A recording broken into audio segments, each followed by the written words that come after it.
He found her in the darkest corner of the temple that night, a lone figure sitting on a small wooden bench beneath the flickering light of a single candle.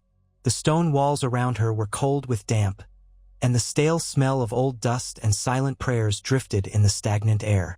She sat in silence, her eyes fixed on the wavering flame, the pupils reflecting the small, dancing light. She did not move or speak when he approached. She was beyond such reactions, for her thoughts had unraveled many times over since she first crossed the sea to Bravos. Jaqen Hagar stood behind her, quiet as a shadow. That was how he had always been, how he always chose to remain. The thick cloak he wore blended with the darkness. Only the pallor of his face, though half obscured by the cowl, suggested there was more than empty shadow standing there. He said nothing at first, merely watched her back. Her dark hair had grown somewhat, but remained ragged, the ends uneven. She was not the Arya Stark who had once fled King's Landing. She was something else, a creature in transformation, a swirl of possibilities, some of which had already died. He stepped closer. Beneath his cowl, his lips curved into a hint of a smile, though none could have seen it in the poor light. Slowly, he spoke in a voice that was at once gentle and unsettling, layered with that strange accent and the sense of shifting identities. "A girl sits alone," he said. "She stares at a candle. Does she see the future in that flame, or does she see the face she once wore?" Arya did not answer. She was used to these cryptic words, these riddles that were meant to unravel her and shape her. In days past, she might have turned around, tried to catch his gaze, demanded an explanation. But those days felt like memories from another life. She had shed that skin. At least she had tried. Jaqen waited. When no reply came, he moved to her side, the old boards of the bench groaning under his weight. He was close enough that she could feel the soft brush of his cloak against her arm. They sat like that for a time, the candlelight illuminating only the edges of their figures, leaving the rest to darkness. When Jaqen spoke again, his voice was softer. "The many-faced god has chosen this night to test a girl." At that, Arya blinked once but still did not turn her head. Her eyes remained on the flame, bright in the gloom. "What is his test?" she asked. Though her tone was hushed, it carried the tight coil of tension that always came before something irrevocable. "He asks a question of her," Jaqen replied. "A question the girl cannot answer unless she sheds her face and becomes no one." His voice lingered on the final two words. Arya's hands twisted in her lap, and for a moment her posture betrayed the lingering threads of Arya Stark. Then she caught herself, forced her fingers apart, exhaled as silently as she could. She had been told her training required she cast aside all that made her the girl she once was. Her name, her parents, her siblings, her hatreds, and her loves. But that name, Arya Stark, remained tethered to her heart.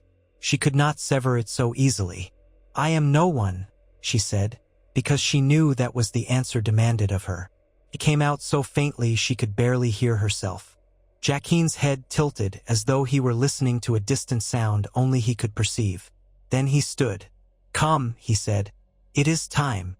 Quietly, she rose and followed him, leaving the bench and the candle behind.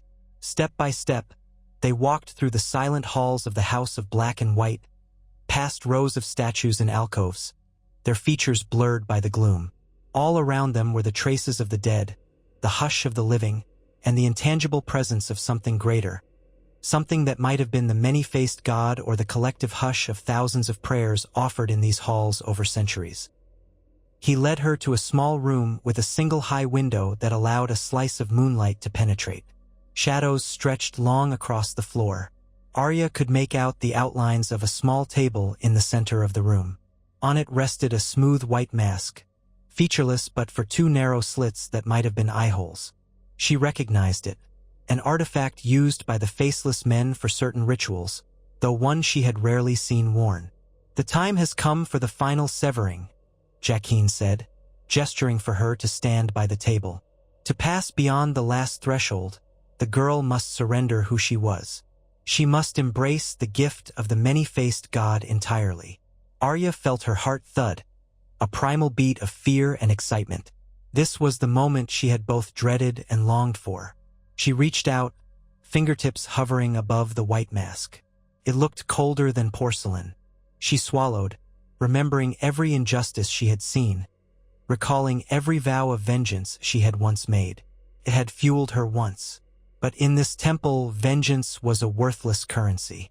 The many-faced god demanded neutrality, not petty grudges. She felt Jaqen's gaze upon her. "The girl has tried to let go of names," he whispered. "But not entirely. The many-faced god knows her heart still beats to the name Arya Stark, to the name of a wolf." She drew back her hand. "Arya Stark was a girl who lost her family," she said quietly. "She was lost. I am not that girl anymore." Yet even as she said it, she felt the echo of everything that name meant. She saw Winterfell in summer, her father's face in the courtyard, Jon's warm smile, her mother's eyes, the midday sun on the waters of the Trident. She was sure Jaqen could see it too, though she kept her eyes lowered. "Only one question remains," Jaqen said. "Is the girl prepared to let all of that be consigned to the darkness? Forever?" Arya licked her lips. She hesitated. The tension in her chest was a living thing. Finally, in a voice that trembled with determination, she whispered, "Yes." There was a pause, and in that pause, she felt the weight of all her history pressing upon her. Then Jaqen took one step forward. "Then let her prove it." He withdrew a slender blade from the folds of his robe and held it out for her to take. Arya's heart thudded harder. She had used swords before, had cut flesh and bone, had survived men twice her size. But this was different. The blade glimmered like it was made of starlight. She reached out and took it. The hilt was cold against her palm. "What must I do?" Jaqen's eyes fell on the far wall, and Arya turned to see a dark shape chained there. A man. She did not know how she had failed to notice him upon entering, except that the gloom in the room was so pervasive. The man's clothing was ragged, and his head was slumped forward. Perhaps he was asleep or unconscious. "A life has been promised to the many-faced god," Jaqen said. "The man has done great harm. He sold children to men for coin, and when a mother pleaded for her babe, he cut out her tongue. He has fled justice for many years. Justice finds him here, in this temple, where all faces belong to the many-faced god." Arya stared at the man. She felt no pity, but neither did she feel the white-hot anger that might once have swept over her. She was calm, or at least told herself she was. This was duty. This was part of her final transformation. In the House of Black and White, death was a gift, offered to those who were chosen or who needed to be chosen.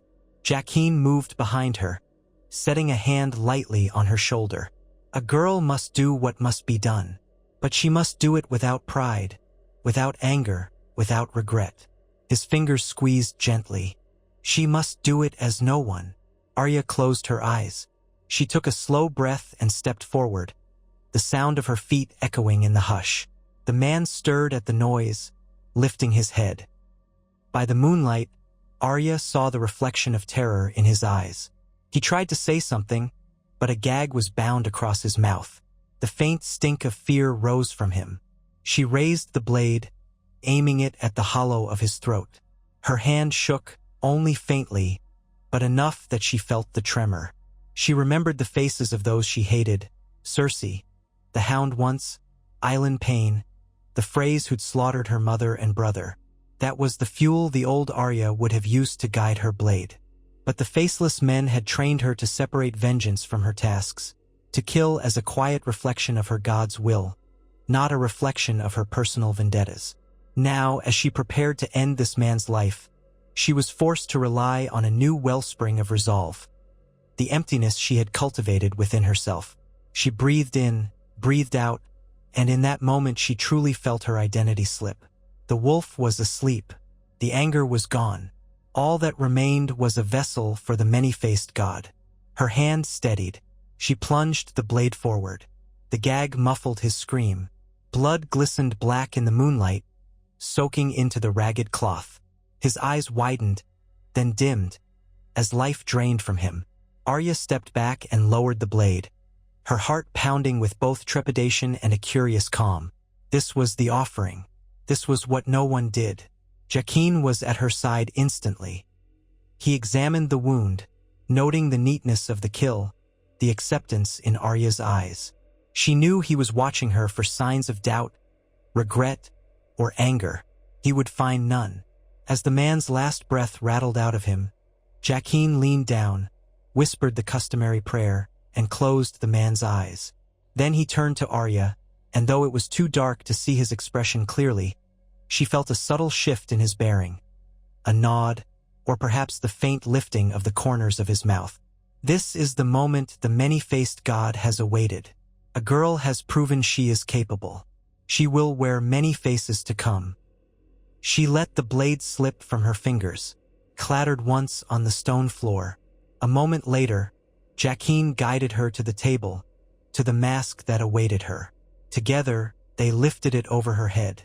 As the cool interior pressed against her cheeks, Arya felt her world go black, until her eyes found the slits and could see once more.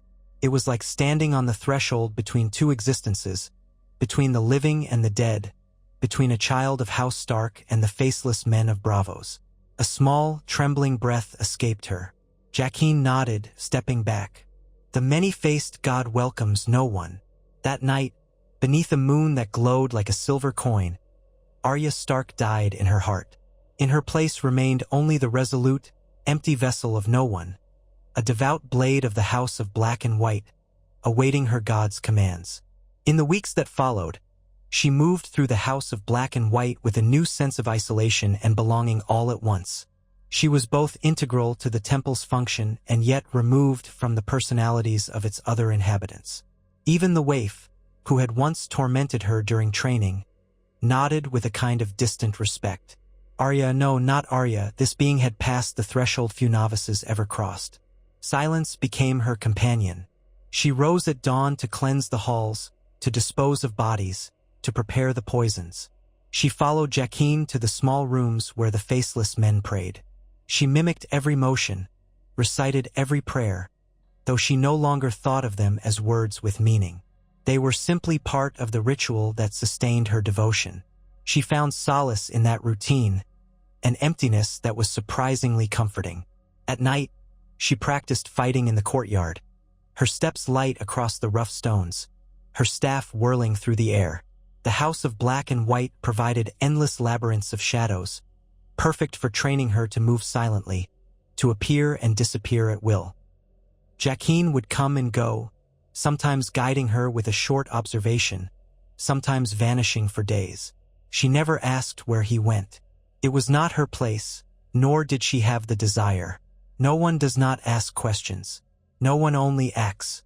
She slept in a narrow cell with a straw pallet and a single candle.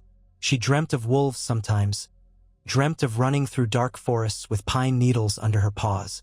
When she awoke, she would recite the prayer of emptiness, pushing the dream away. A few times, she awoke in the darkness, biting back a name on her tongue. Nymeria, Sansa, Jon. She swallowed those names like poison. They had no place in the House of Black and White. When she had been younger, she clung to her sword needle, but even that blade was lost in some hidden corner of Bravos' watery underworld. She had once hidden it away near the steps by the canal, uncertain of her choice to throw it into the sea. Part of her had refused to discard the last tangible thread of her identity. Now, she wondered if she should retrieve it simply to destroy it once and for all. But she did not. The memory of steel in her hand, named for the father who died, for the sister she once had, lingered as a faint ache. She told herself it did not matter. The many-faced god was her father, her mother, her sister, her brother, her entire family now. Gradually, her mastery grew. She learned to assume different postures and accents, to slip into roles as if discarding one face for another. The older priests and acolytes of the temple recognized her progress, though none addressed her by any name. She was simply the girl or no one or the child of the temple. She served 100 tasks without complaint or question. She had left behind that restless curiosity that once defined her. She wore new garments now. Plain, shapeless robes, or sometimes the attire of a laborer, a fishmonger, a banker, depending on her lessons.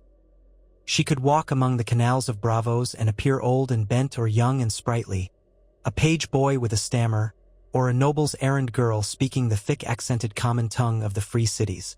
She poured all her energy into perfecting these performances.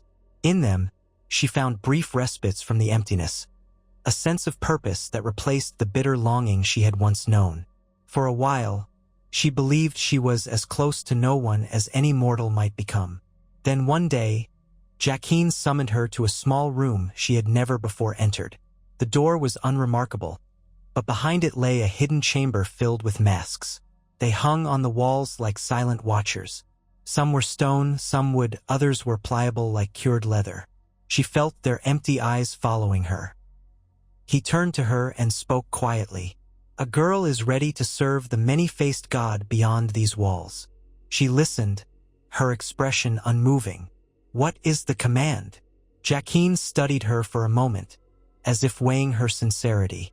Then he took down one of the masks, a woman's face, lined with age, the skin a leathery brown, the lips thin. "This is the face a girl will wear," he said. "There is a merchant of spices near the Sea Lord's palace who trades in forbidden wares. He sells secrets to those who can pay, secrets that lead to bloodshed across the narrow sea. His life belongs to the many-faced God." She took the mask from Jaqen's hands. The texture was soft in places, firm in others like a cured pelt. She could almost see the shape of the original person's countenance. A flicker of unease passed through her. She remembered the stories. The faces were taken from the dead who came to the house of black and white seeking the gift. She was holding the actual face of a once-living woman. Jaqen handed her a small vial. "A gift for the merchant," he said. "He will not suspect an old woman offering him a remedy for his cough. He will drink it. He will die. That is the many-faced God's will." A girl must do this calmly, with no hesitation, no second thoughts. She only nodded. That same day, she left the house of black and white cloaked in the old woman's face. Beneath it, she wore layers of rags that gave her frail shoulders a hunched appearance. She hobbled with a twisted cane, her steps slow and laborious, her breath rasping. No one who saw her would think she was a youth capable of quick kills. She was simply another face among the throngs and bravos, a city teeming with 1,000 different stories. It was midday when she reached the merchant's shop, a modest structure by the canal, thick with the scents of cinnamon, saffron, pepper, and more exotic substances that set the air tingling. Sailors and travelers came to purchase these spices, but also, if they knew the right words, to buy news of lords and ladies across the sea. She entered, leaning on her cane, letting her shoulders shake with feigned infirmity. The merchant's apprentice looked up, dismissing her at once as a poor old woman. She said she had coin for something to ease her coughing fits, and was directed to the merchant himself. When she hobbled into his presence, he wore a forced smile that barely concealed his greed. She caught the subtle flick of his eyes, always measuring how much gold or silver he could extract from a customer. She offered a modest sum of copper for the powders that might cure her. He gave her a small jar of ground root, wrapping it with careless efficiency. Then, she leaned in, as if to whisper confidentially, "You sell other things, yes? Things for those who travel often." His interest sparked. "What sort of things?" "Remedies," she croaked, carefully selecting the words. "Potions that sharpen the senses, ease the mind, or hush a man so he may not speak secrets." He smiled with feigned kindness, already guessing she might be a potential buyer of more illicit wares.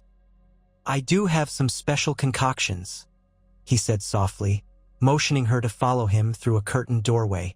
She shuffled behind him, her cane tapping on the wooden floor. Beyond the curtain lay a small storeroom with racks of jars and vials. The merchant scanned the shelves, pulling down a bottle of pale liquid. "Costly," he warned, eyebrows raised, "and not entirely legal. Some say it's dangerous." She leaned closer, feigning curiosity. "Perhaps we can help each other," she rasped. "I have a remedy of my own to trade, better than gold. It soothes the pains of old age, quenches sorrow, helps one sleep without dreaming. He blinked at that, intrigued. Where did you come by such a thing? She feigned a trembling laugh. I brewed it myself, dear boy. The recipe is older than the Titan's foundation. Brought it from the lands beyond the shivering sea. She slid her hand into her robes, producing the small vial Jaqen had given her. A sample, she said, offering it to him with a kindly smile that stretched the old woman's face in just the right way. The merchant took the vial, held it to the light, and saw the liquid swirl within, colorless but for the slightest hint of green at the edges. Is it safe? He asked. She nodded eagerly. More than safe. Beneficial. A single drop in your wine. That is enough for a night of dreamless rest. His eyes lit with greed, always smelling a profit. Let me taste, he said. She bobbed her head like a nervous seller, but inside, her heart was still, emotionless. She allowed him to take the stopper off, then watched as he dipped a fingertip into the liquid. She waited, not betraying her tension. He dabbed his finger on his tongue, his expression guarded. For a moment, nothing happened, and she pretended to watch with curiosity. Then the merchant's eyebrows arched. It tastes faintly of mint. She gave a trembling smile. Mint, she repeated, and a blend of sea herbs. Good, yes. He nodded, swallowing. Then, a sudden spasm crossed his features. He coughed once, tried to clear his throat. Confusion filled his eyes. He coughed again, violently this time. What is? He tried to form the words, but his throat seized. She just watched, an old crone with watery eyes. Inside, the part of her that once might have felt fear or pity was silent. She had a task. She was no one. He stumbled backward, knocking over a jar of bright red powder that spilled onto the floor in a choking cloud. He gasped for breath, but his lungs refused to draw air. The color in his face turned from pink to a deep, unsettling crimson as he thrashed. She simply stepped away, letting his flailing arms miss her. His legs weakened, and he collapsed to the floor. The apprentice in the front of the shop might have heard the crash, but the storeroom was muffled by thick walls, and customers likely masked any noise. She watched the merchant's eyes bulge, flick to her in a final moment of terror and plea. Then he lay still like a sack of meal. The old woman's shape that Arya wore bent over him, ensuring his pulse had ceased. She picked up the bottle he'd been about to sell her, studied it with dispassion, and put it back on the shelf. Then she replaced the stopper in her own vial, wiped it clean of his fingerprints, and tucked it away. With deliberate calm, she returned to the front of the shop, leaning on her cane. The apprentice was dealing with a customer, scarcely sparing the old crone more than a glance. She shuffled outside. The canal air greeted her, fresh with a hint of brine. She made her way down the winding street until she found a quiet alley where no one watched. There, she removed the old woman's face, sliding it free with practiced ease. It felt like stepping out of one skin into another. Beneath was her own face, though she barely recognized it as something that once belonged to Arya Stark. Now it was only a face without a name. She folded the old woman's mask carefully, concealing it in a hidden pouch. Then she slipped into the busy throng, becoming just another traveler on a city street. When she returned to the House of Black and White that night, Jaqen stood in the entrance hall, awaiting her. His face was the one she recognized, though it was always possible he wore a different face beneath. He spoke only a single phrase. Is it done? She inclined her head. Yes. He nodded, resting a hand on her shoulder. She felt neither warmth nor cold in the gesture. Then come. There is more for a girl to learn. It continued like that for many moons. She moved through bravos or sailed even to nearby ports to carry out the quiet will of the many-faced god. She wore dozens of faces, each time perfecting the mimicry of breath, posture, accent. Some kills required a poison. Others demanded a blade in the dark. Sometimes the kills were swift and silent. Sometimes they were designed to look like accidents or suicides. Each life ended had been deemed worthy by the House of Black and White, where intricate networks of knowledge and bargains guided their deadly tasks. She never asked questions about who requested the kill or what vendettas lurked behind them. She merely obeyed. Her successes grew with each mission, and the priests of the temple watched her with eyes that revealed nothing. At times, she suspected they tested her, sending her after targets that might stir her old memories or challenge her ability to remain indifferent. She never faltered. She learned to quell the surge of bloodlust she once felt or the pang of sympathy that might have slowed her hand. She told herself she truly was no one. Then, one morning, Jaqen summoned her to the great pool in the center of the temple, the still black waters that reflected the statues along the walls. He stood at the edge, his reflection a wavering shape. His hair, as always, looked half red, half white in the gloom. A faint echo of water dripping into the pool was the only sound. She approached with careful steps, her robe trailing along the stone floor. "There is a matter that requires a girl to travel across the sea," Jaqen said without preamble. "A name has been chosen in Westeros. The many-faced god requires his due there." Westeros. The single word made her heart twist in her chest, despite all her training. She had avoided thinking of that land for so long. It was a place of ghosts for her, of names she was supposed to have forgotten. She carefully kept her face expressionless. "Who?" she asked quietly. "An infamous Sellsword captain who murdered his own men and sold their arms to bandits, leading to the slaughter of villages across the neck. A price has been paid in the temple for this death." She almost felt a flicker of relief. That name meant nothing to her. She had never heard of him. He was not on her old list, not part of her old life. She could do this. "Where must I go?" "Near Moat Cailin," Jaqen replied. "He has set up a small camp to raid travelers on the causeway. The roads in the north have grown dangerous. He thrives on fear." The north. Another twist in her chest. She forced a breath, remembering she was no one. "When must I leave?" Jaqen tilted his head. "At dawn." He motioned to the pool.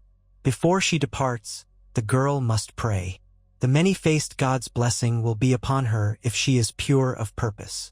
She nodded, stepping to the edge of the black water. She knelt, staring down at her reflection. The face that stared back was calm, neither pretty nor ugly, simply a face. She closed her eyes and recited the words of devotion. Behind her, she sensed Jaqen's silent presence, like a statue come to life only to watch her. The old Arya Stark would have felt 1,000 emotions at the thought of returning to the north. Anger, longing, sadness, hope. Now she tried to feel none of them. The many-faced god was her only devotion. When she finished praying, Jaqen was gone. She rose, noticing a folded cloak lying on a nearby bench. Beneath it lay a small wooden box. She lifted the lid to find a face within. A simple, modest visage of a common young woman with unremarkable features. Brown hair, plain brow, a small nose slightly crooked. The role chosen for her in Westeros. She would need to pass unnoticed among peasants and travelers. That night, she boarded a Braavosi ship bound for White Harbor, wearing that borrowed face. She was only a stowaway in the eyes of the sailors, slipping on board in the last shadows of dusk. The House of Black and White had ways of ensuring that the right ship was available at the right time. No one asked questions about a nondescript young woman who curled in a corner of the hold, silent as a mouse. As the ship left Braavos behind, she found herself standing on the deck, looking westward across the sea. A breeze ruffled her hair, the borrowed hair of her disguise, and she felt a faint sting in her eyes from the salt air. She told herself it was nothing else. Her gloved hand gripped the railing tightly as the last lights of the Titan of Braavos faded into the distance. She closed her eyes and breathed, letting the memory of her father's voice come and go like a bird that had lost its way. No nest to land in. No one does not mourn. No one does not hope. No one merely is. The crossing took many days. She stayed quiet, listening to the sailors' gossip about conflicts in the Seven Kingdoms, the tension between the Iron Throne and restless lords, rumors of white monsters in the far north, tales of a red priestess in the south. Names drifted through the air. Jon Snow, Sansa Stark, Daenerys Targaryen. Each name was a test. She forced her heart to remain steady, unresponsive. In time, they reached White Harbor. She disembarked, merging with the crowds of tradesmen, fishermen, and small folk. Her cloak was plain brown, her boots caked in travel dust. She moved among them easily, her accent passing for that of a girl from a northern village. No one gave her a second glance. She lingered just long enough to buy provisions and overhear rumors about bandits near Moat Cailin. Then she joined a small caravan traveling northward. The roads were muddy, and the days damp, a chill wind biting at her. At night, she pretended to sleep among the travelers, listening intently to their worries. Some spoke of the Boltons holding the north, others murmured that a Stark might still be alive. She said nothing, offered no opinions. She was a shadow. Days passed in a slow crawl. As they drew closer to Moat Cailin, ruins rose on either side of the causeway like the broken teeth of some ancient beast. The swamps and bogs of the neck pressed in all around, with twisted trees and stagnant pools that stank of decay. The caravan guards stayed vigilant, scanning the horizon for raiders. Rumor had it that a ruthless band had taken hold of a crumbling tower. That was the place, she was sure. Her mark was there, the Sellsword Captain Jaqen had named. When the caravan halted for the night at a rough campsite, she slipped away under cover of darkness. She had no ties to these people. She could vanish and none would wonder at it for long. She donned darker clothes she carried in a small pack and moved through the bogs with careful, silent steps, avoiding pitfalls and quicksand. At last, under a wan moon, she spotted the glow of a campfire in the distance. Around the fire were silhouettes of men, armed with spears and swords. The ruin of an old tower loomed behind them, its walls crumbling. She crept closer, staying low. She observed them for hours, waiting, her eyes adjusting to the gloom. The largest man there, with a thick beard and battered breastplate, was clearly in command. He was the one who gave orders, telling the others to check the perimeter. She sensed his presence carried weight among the group. He might indeed be her target, the Sellsword captain responsible for so much bloodshed. Her instructions were simple: end his life. A quiet kill or a public example, it did not matter. The many-faced god had been promised a life, and she would deliver it. She watched as one by one, the bandits retired, some to the tower, some to bedrolls around the fire. The captain stayed awake longer, talking with a lean man who wore a patch over one eye. She caught only fragments of their conversation about an upcoming raid, about seizing a merchant's daughter for ransom. She felt no hatred stirring within her. This was simply a vile man, soon to be claimed by the god of death. Eventually, the captain stood, stretched his arms, and lumbered toward the tower. The men around the fire grew quiet, lulled by drink and exhaustion. She moved then, as silent as the dead. She skirted the edge of the campsite, searching for a suitable entry to the tower. A collapsed section of wall near the back gave her access. Inside, the structure was dark, the stone steps broken. She could hear the captain's footsteps above, the creak of old wood as he found a place to sleep.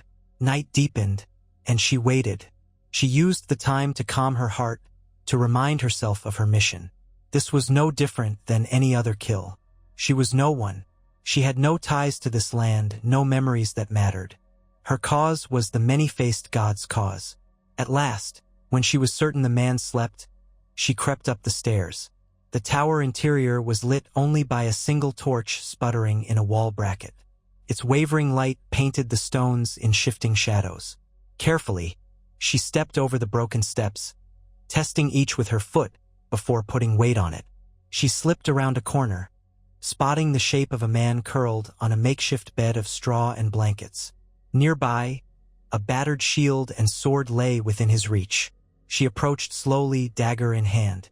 Her plan was to slit his throat without a sound, vanish into the night. A swift offering to the many-faced god. But as she drew within a few steps, the man stirred. He opened his eyes, alarmed at the shadow looming near. He reached for his sword, shouting a hoarse warning that echoed off the tower walls. Her dagger flashed out, catching his forearm and drawing blood. He roared in pain, lashing out with a heavy fist that caught her shoulder. She stumbled back, cursing herself for letting him wake. He swung the sword in a wide arc, forcing her to duck. It bit into the stone behind her, sparks flying. She pivoted, aiming a slash at his neck, but he pivoted too, his free hand smashing into her side. The blow sent her reeling. Down below, voices rose in alarm, footsteps pounding as the other bandits rushed toward the fight. She felt the tension coil in her chest. This was no longer going to be a clean kill. She had to do it quickly or risk being overwhelmed. She feinted left, then darted right, slashing for his thigh. He grunted, lurching as she opened a deep wound. His sword came down at her again, but she twisted aside, feeling the rush of air. With lethal precision, she drove her dagger toward his chest. But his armor caught the blade, and she had to yank it back with force. He bellowed something incoherent, raising the sword again. She had only a heartbeat to act. She stepped inside his reach, jammed her dagger beneath the edge of his breastplate. The blade sank into flesh. A terrible cry filled the room. Blood spattered her hand. She withdrew the dagger and struck again, this time higher, aiming for his throat. The second blow silenced him. His body crumpled, sword clattering to the floor.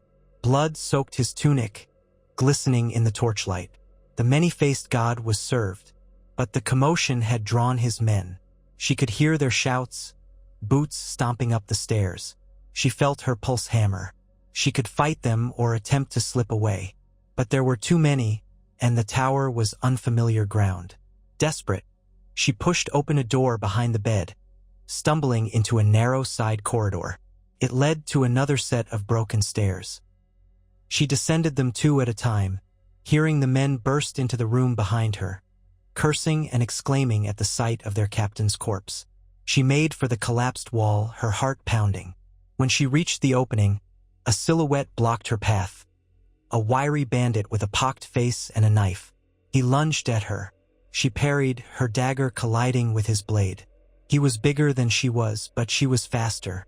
She slipped aside and used his momentum to slash his hamstring. He yowled, collapsing.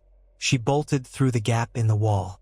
Outside, the chill night air slapped her face. She sprinted into the darkness, weaving between shattered stones and overgrown brush. Shouts rang out behind her, and a crossbow bolt whizzed past, splintering against a rock.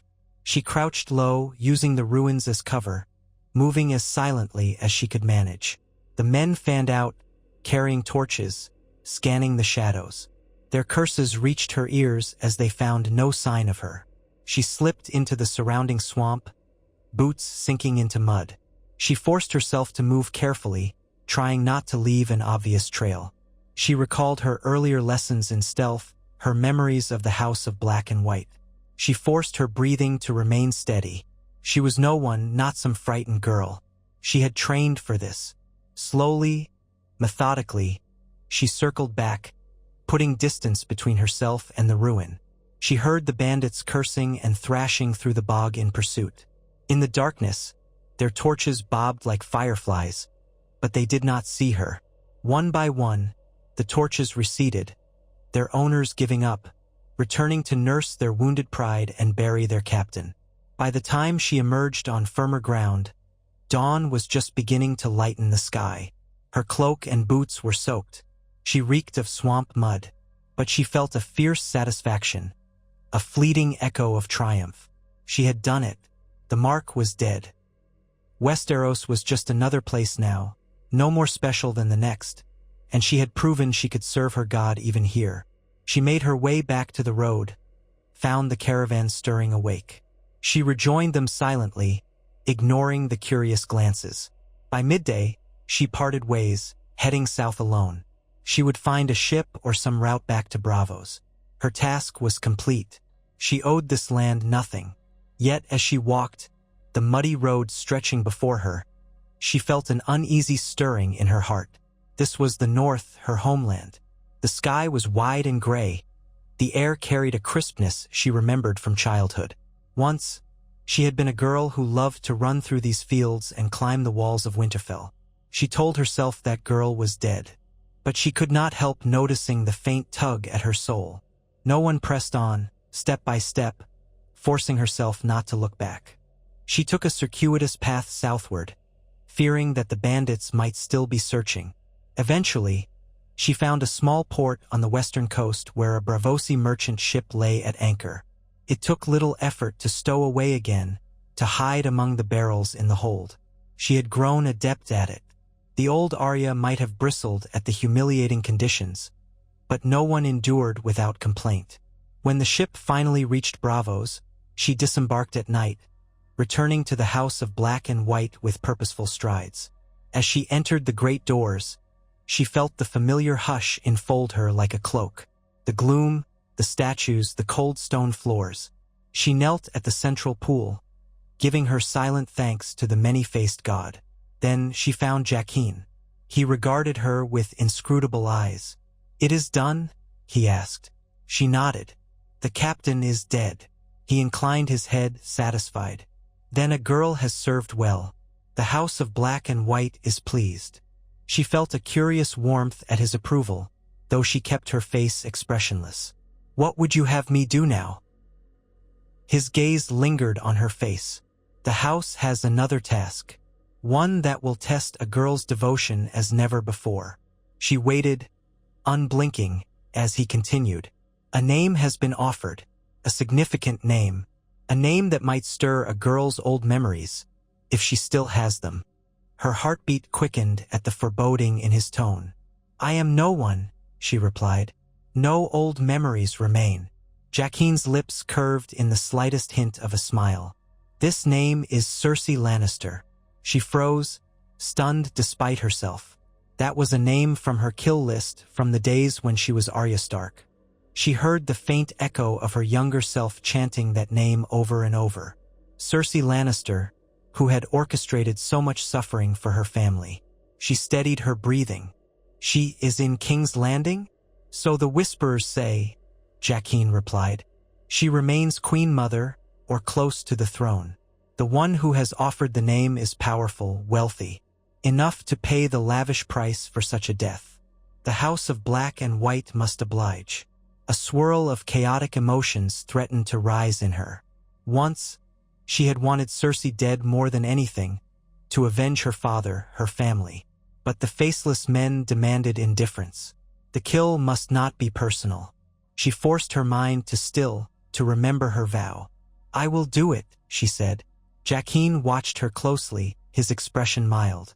"Is she certain? If a girl is truly no one, she will treat this kill like all the rest. If there is still a wolf within her, she may find that old thirst for vengeance reawakened." She stared at him evenly. "No one can do this. No one will succeed." He nodded. "Then she must prepare.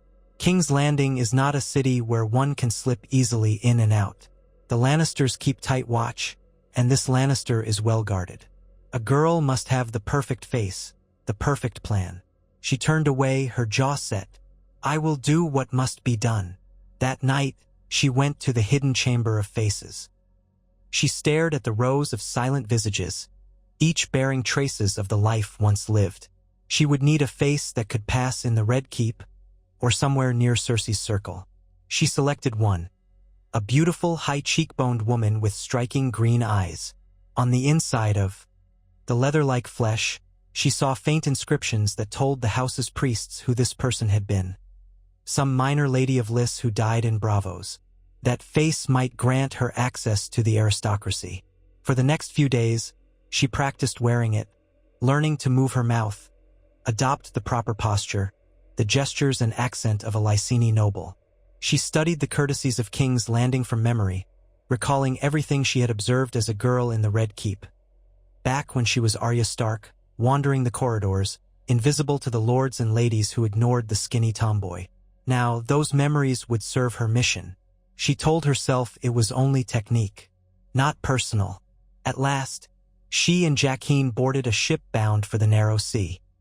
He would accompany her to the outskirts of King's Landing, so he could observe her from a distance, ensure the success of the mission. Or perhaps he had another reason. One never knew with Jaqen. Days later, they arrived near the Blackwater Bay. By night, they took a small skiff to the city's lesser-used docks, slipping past the watchful eyes of the gold cloaks. The stench of King's Landing assaulted her nostrils, dung and fish and sweat. It triggered a flood of recollections. The day she ran through the slums, the day her father died. She clenched her jaw, forcing it all away. She parted from Jaqen in the gloom beneath an abandoned wharf. He touched her shoulder briefly.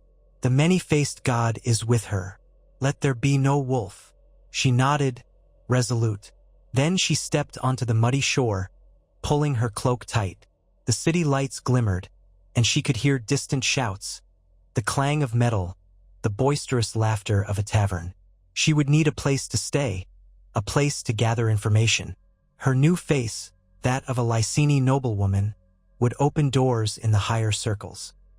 She found a half-ruined building near Flea Bottom to switch her clothing, discarding her drab cloak for a gown of subtle finery, one she had procured back in Bravos.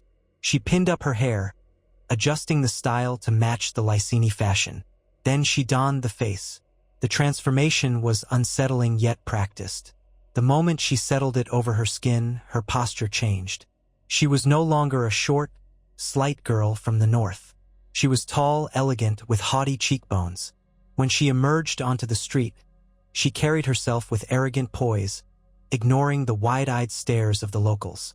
Before long, she found a minor merchant who was easily charmed by the promise of Lycene gold and influence. He offered her lodging in his townhouse near the Street of Silk. She accepted, politely ignoring his attempts to flirt. She had no time for games. Over the next few days, she circulated among the lesser nobles and merchants, using the name Serena of Lys. She heard the chatter. Cersei Lannister wielded power behind the throne, her every step guarded by the Kingsguard. Gaining access would not be easy. Yet there were openings. Cersei still attended certain audiences, dined with ambassadors, visited the Great September on occasion. If she followed the old patterns, she might slip up. Serena of Lys expressed interest in presenting a petition at the Red Keep, a matter of trade tariffs. She used her forged connections to secure an audience. It was a small group meeting in one of the lesser halls.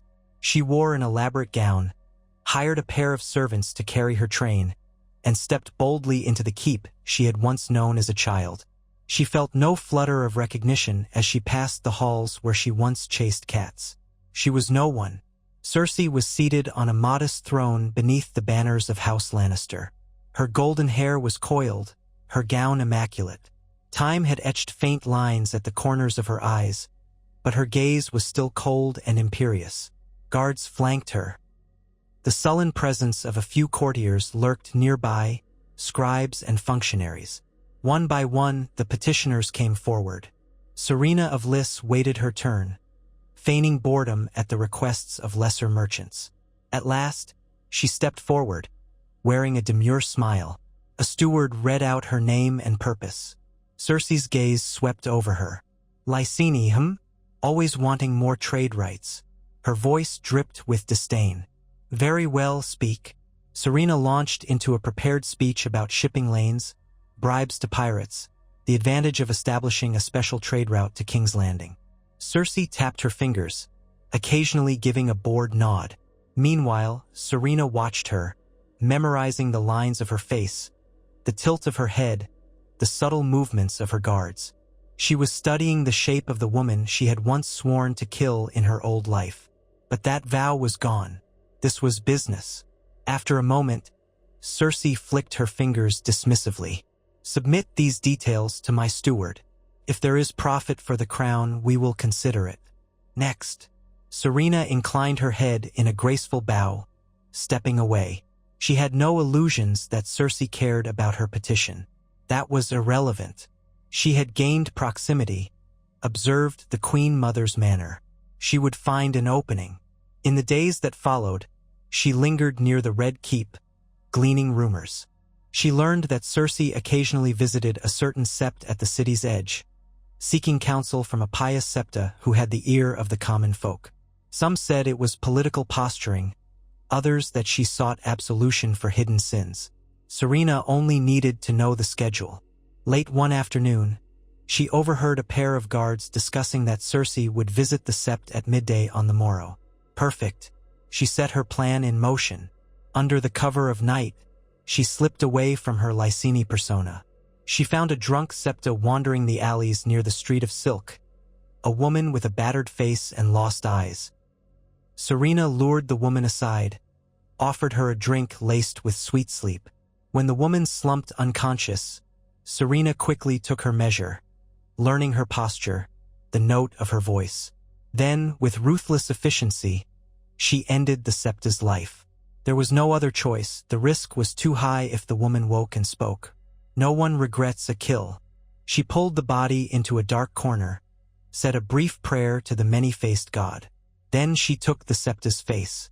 The next day at midday, the new septa stood outside the modest sept in the city's poorer district. She wore a simple habit, her face wrapped in solemn folds of cloth. She greeted Circe Lannister as she arrived with a small retinue of guards. The Queen Mother barely spared her a glance.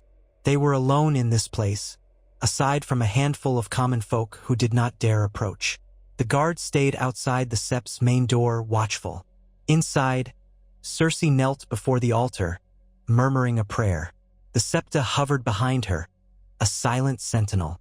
Slowly, the Queen Mother rose, turning to address the septa. "You," she said, "summon the High Septon. I wish to discuss a matter of alms." The septa bowed her head humbly.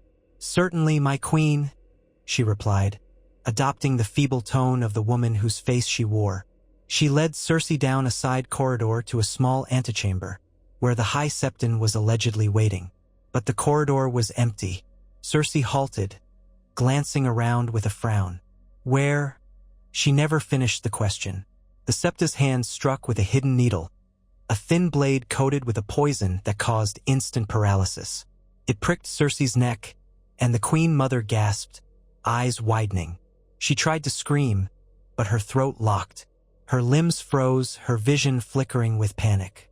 The septa caught her before she collapsed, gently lowering her to the floor. Circe's eyes rolled in horror.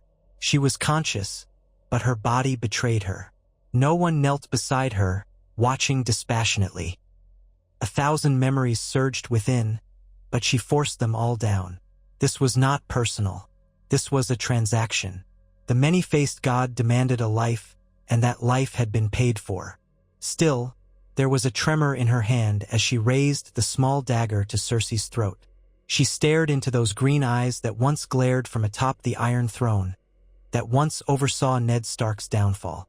For a heartbeat, the old Arya stirred, remembering her father's death, her sister's tears, the horrors that had befallen her family. She hesitated. The poison had left Circe helpless, but not yet dead. The price was to kill her. The old Arya wanted to watch her suffer, wanted to see fear in her eyes. But no one was not Arya Stark. No one would make it clean, and yet the hesitation remained. She recalled Jaqen's words. If there is still a wolf within her, it may awaken. But then she heard the shuffle of feet. The guards might return at any moment, discover the Queen Mother collapsed. She had no time to wrestle with old ghosts. Swiftly, she slid the blade across Circe's throat. Blood gushed, staining the sept floor. Circe's eyes rolled back. She stiffened, then went still. The Queen Mother of the Seven Kingdoms was no more. Calmly, no one rose. She wiped the blade on her robes, then hurried away, leaving Circe's body behind in the corridor. The entire kill had taken moments. The guards might be outside, unsuspecting. By the time they found her, she would be gone.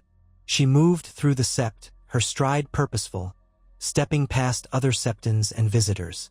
None paid her heed. Out in the courtyard, the Lannister guards stood vigil, unaware their liege lay dead within. She passed them with lowered eyes, a mere septa they had seen enter. They let her go without challenge. Once she was out of sight, she found a secluded corner, pulled off the septa's face, and replaced it with another she carried. a middle-aged washerwoman from Flea Bottom. She changed out of the habit and into a rough-spun dress, then walked out into the busy street. She heard alarms begin to ring behind her, shouts of confusion and panic. A thrill of danger coursed through her, but she kept her pace steady, merging with the crowd until she vanished. That night, she and Jaqen met beneath the same abandoned wharf. The city hummed with the news. Cersei Lannister found dead. Her throat slit in the September. Conspiracy theories buzzed like hornets. The Gold Cloaks were on high alert, searching for assassins. But the House of Black and White's agent was a ghost. She did not exist. Jaqen regarded her in the darkness. "Is the deed done?" She nodded, her voice flat. "Yes." He studied her as if searching for cracks in her composure. Perhaps he suspected the kill might have awakened old vengeance, or old guilt. She stood motionless, her face unreadable. "Well done," he said softly. "We leave at once." They took another skiff to a ship that set sail under cover of night. She stayed silent throughout the journey back, offering no reflection on what she had done. But inside, something churned, some intangible force. She had killed Cersei Lannister as calmly as she had killed the merchant in Bravos. One might think it would bring satisfaction to the ghost of Arya Stark. Instead, she felt only emptiness. All that hatred she once held had nowhere to go. She had fulfilled a vow that wasn't even hers anymore. The wolf inside her howled in confusion. Upon their return to Bravos, the House of Black and White greeted her as an accomplished blade. She was no one. She was the finest disciple of the many-faced god. The other acolytes bowed their heads in respect. Jaqen himself led her in a ritual of purification, praising her devotion. Time passed. She continued her duties, carrying out kills, greeting supplicants who came seeking the gift, studying new faces. The routine was unbroken, her efficiency unmatched. Yet sometimes, in the stillness of the night, when she knelt at the black pool, she felt a presence within her that refused to be silenced. A small voice, like a child's whisper, asking, "Is this truly who I am meant to be?" She prayed harder, renewed her oaths, banished the thought. The many-faced god was her all. She had chosen this. No regrets, no sorrow. One evening, Jaqen summoned her to a private chamber. She entered, finding him seated at a small wooden table. A single candle illuminated the room, casting his face into sharp relief. She closed the door, standing before him with hands clasped. He regarded her with a solemn expression. A time comes when every faceless man must confront the final question of identity. A girl has served well, has proven her devotion beyond doubt. But the house wonders, is she ready to abandon her face forever? She blinked. "I wear many faces. None are mine." "That is true," he said softly. "But she still returns to this face of hers when the mission ends. She still carries the features she was born with, though she claims to be no one." The house offers her a chance to transcend that final barrier, to wear no single face, to become a true faceless man. Her heart thudded once in her chest. She understood his meaning. The final step was to relinquish even the semblance of one's birth face, to let it be hung among the walls of the temple, like all the others. After that, she would only ever wear borrowed faces, or remain featureless. She would truly be no one. "Does a girl choose this path?" Jaqen asked, quiet yet intense. She swallowed. Something inside her warred. Arya Stark's ghost, howling in the depths, begging to remain. She recalled the illusions of vengeance and justice, her father's face, her family. All of it would be cast aside forever, replaced by endless identities, none of them real, none of them permanent. But if she refused, the house might see it as a betrayal. She had come too far to hesitate now. In a voice as steady as she could manage, she said, "Yes, I choose it." He nodded, rising from the table. "Then follow me." He led her to the hidden chamber of faces. She had walked these halls many times, yet never with such tension knotting her stomach. At the far end stood a polished slab of black stone. Jaqen stood beside it, gesturing for her to approach. A girl will remove her face now. She will place it here, and in doing so, let the many-faced god claim it as his own. She nodded, her hands trembling only slightly. Slowly, she raised them to her cheeks, feeling the familiar shift in her flesh as she prepared to strip away the face she had worn since birth. The training had taught her how to manipulate illusions of self. Yet this was different. This was final. She began the subtle incantation under her breath. Her skin tingled, as if a cold wind blew across it. She felt the face loosening, as though she were lifting a delicate mask away from her muscles and bones. Bit by bit, she peeled it off. There was no blood, no open wound, only a pallid blankness beneath. She set the face on the black slab. It lay there, still and lifeless, yet unmistakably her. It was Arya Stark's face. The small nose, the gray eyes, the shape of her cheeks that mirrored her mother's. She stared at it, her chest tight. Jaqen watched impassively. A girl's face is now an offering. She is no one. She looked down at her hands, seeing only a shifting, undefined blur where her arms met her torso. She felt disoriented, as though she existed in a half-state. But she did not cry out or turn away. She breathed slowly, accepting the emptiness. Jaqen placed a gentle hand on her shoulder.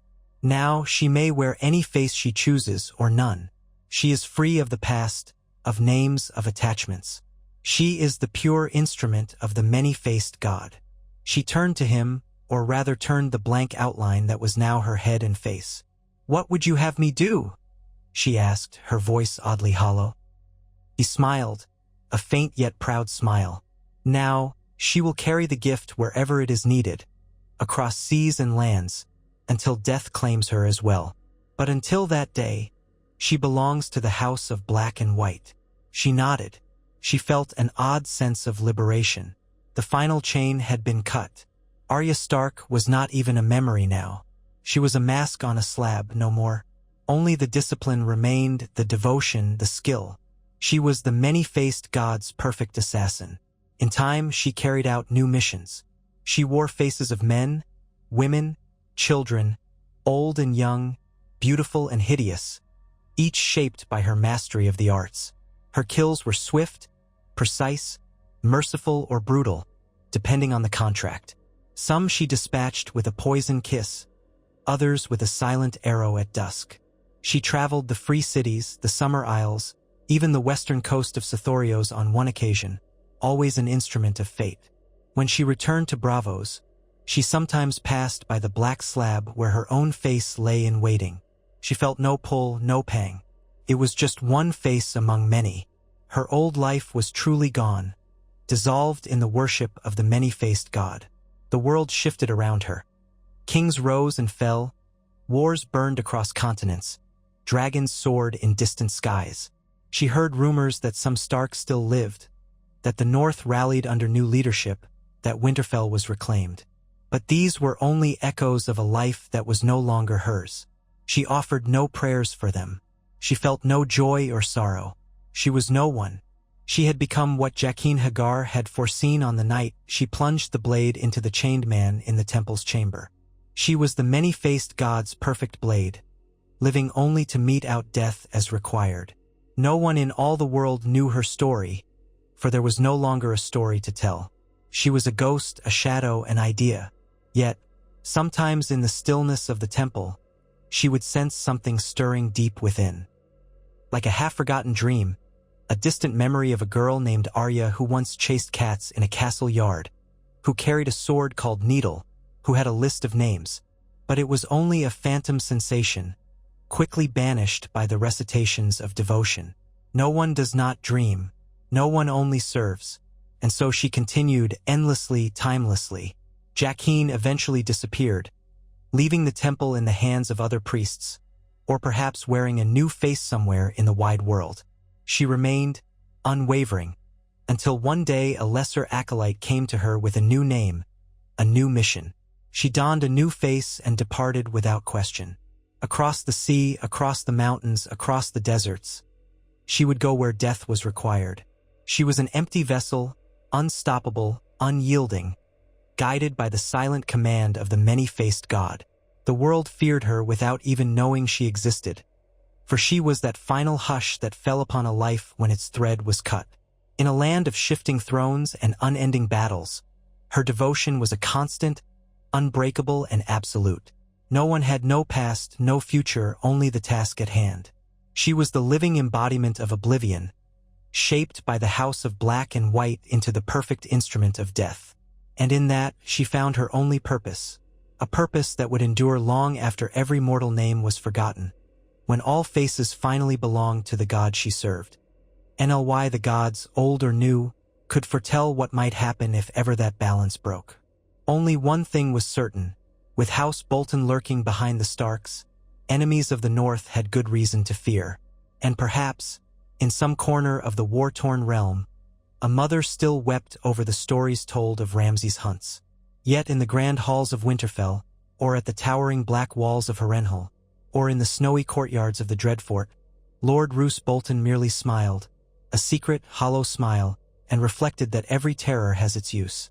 For if the cruelty of Ramsay was the hilt of a blade, it was Roose's measured hand that wielded it, ensuring that House Bolton remained, at least for this war, a loyal, though ruthlessly efficient ally to the Starks.